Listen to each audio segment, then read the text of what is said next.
Habits Mindset Hunter. Chasseur d'habitudes et d'état d'esprit. Cazador de hábitos y mentalidad. Un état d'esprit innovant pour une vie épanouie. Une émission de et avec Melika Badreddine.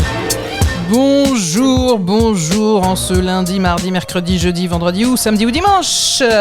Bonjour à tous et merci encore de nous encourager, de vos partages, de vos étoiles, de vos cœurs, de vos commentaires. Merci de partager ce podcast puisque je constate que ce podcast existe dans 37 pays aujourd'hui. Alors justement, aujourd'hui de quoi nous allons parler ? Nous allons parler d'une question qui nous est arrivée pour nous dire comment je fais pour faire en sorte d'être sûr d'être connecté à soi.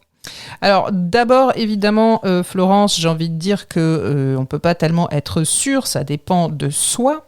Évidemment, chacun son expérience, mais au-delà de ça, on va vous partager aujourd'hui des petites astuces, des petites habitudes, des petites routines, des rituels pour, pourquoi pas, se sentir, en tout cas, à un instant T, relié à son ventre.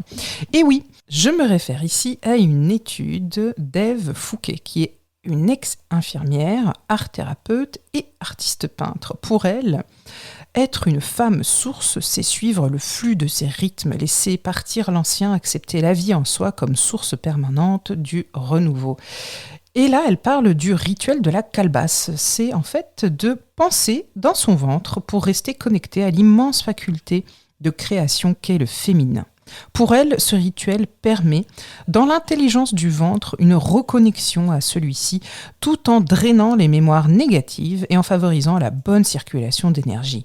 Ici, vous l'aurez compris, vous aurez besoin d'une calebasse, une courge séchée et vidée, que vous pouvez trouver un petit peu n'importe où, de 30 cm environ, et d'un long foulard, et vous pouvez vous mettre nu sous une jupe, et donc pas de pantalon, vous vous installez confortablement dans un espace sacré, dans un espace calme, pourquoi pas avec une bougie, vous fermez les yeux et vous dirigez votre conscience et vos ressentis vers votre ventre.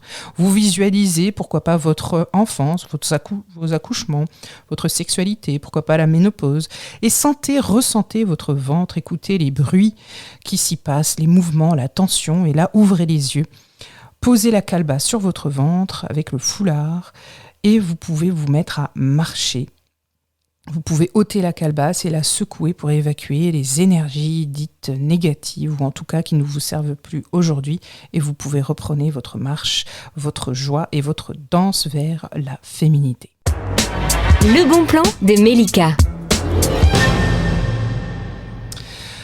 Ensuite, ce que certains font dans le cadre de ce rituel, c'est qu'une fois qu'elle est utilisée, donc cette calebasse, vous pouvez évidemment la nettoyer, y poser des objets sacrés selon vous, des cadeaux, des bijoux, des trésors, des secrets, pourquoi pas.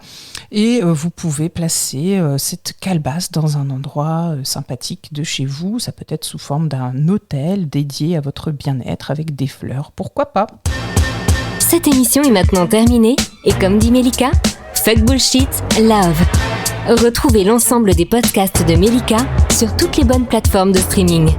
Infos, actu, formation, coaching, ouvrages sur melikabadreddine.com.